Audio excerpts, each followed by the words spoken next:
Endsley, Tom Nelson here from the Outdoor Line. This is our last cast segment for May 11th.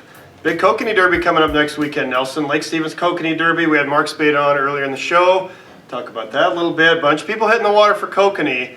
What do you need to rig up here? You've got some different stuff here, Nelson. By the way, thank you for bringing back this HDS unit that I lent you with, let's see, one knob, no power cables, no nothing. What'd you do with it? And fingerprints and a scratch plate. Thanks. It's lightly used. Yeah. Not lightly used, not gonna lie. The gold standard in marine electronics is Lowrance. The gold standards for Kokanee tackle. Terminal, man, it's so tough to beat the wedding ring. It's been around for a long time, especially in these days where your water temperatures are increasing somewhat. As water temperatures and light levels increase, Kokanee are going to increase their depth. They're going to get deeper. So you need something with a little flash, need something with a little pop. And so this little Max wedding ring, tipped with one of these little Berkeley Gulp. Everybody's using these, and a little bit of shoe peg corn, and one of those. Both of them on there, and you're good to go. Now, we talked a little bit about downrigger clips.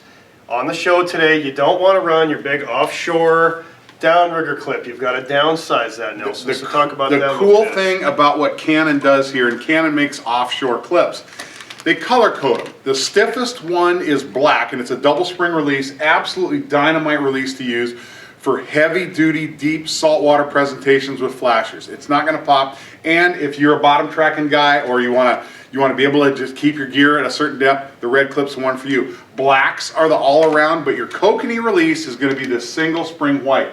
The concept here is you need to match your rod to your release. And in this case, you got a light Lama glass Kokanee rod. It happens to be white. This release is white. So there's your real spongy rod. Color-coded device. But see, by using the lighter releases, lighter biting fish are going to go ahead and be able to take that out of the release. Plus, you can load a lighter rod on this release. They're not going to be able to pull it out of those heavy releases. You want to run the light one. So the white release is what you want. Then you want to clip this off and make that a little bit longer. Absolutely. Right? 3 to 5 feet long. You do. Yeah, definitely add something to this. I usually make all my leashes at least as long as my downrigger boom. One more point I want to make. If you invest in this type of Kokanee tackle, the really, really light stuff, break it out during humpy season in the salt water with some light releases.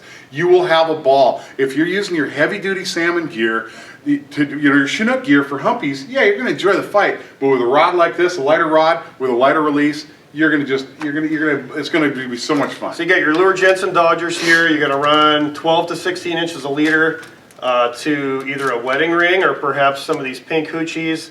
The UV kind of translucent pink hoochies work really well. Yeah, those glow too for early morning presentations right underneath the surface film. Glow beads, some shoe peg corn, some of these Berkeley Gulp maggots, and you are in business. And the thing about Kokanees are they're landlocked salmon, and they're very, very keyed into shrimp like flavors.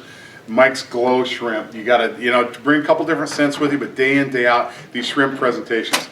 These things eat really, really well, okay? And I mean, they're going to pop into your smoker and come on out, and you're really going to enjoy them. So, and of course, electronics, too. And thanks for bringing this back, by the way. It's only got one knob, but I think I can use this to probably find some Kokanee you want. If you've got electronics, not gonna let that go, are you? I'm not going to. If you got electronics, find those fish, find the depth that they're at, and that's where you want to be. So that's it. Good call. And keep in mind, earlier in the season, you're not going to see a lot of your Kokanee on the electronics because they're up in the surface, and the cone of that transducer is really, really narrow at shallower depths.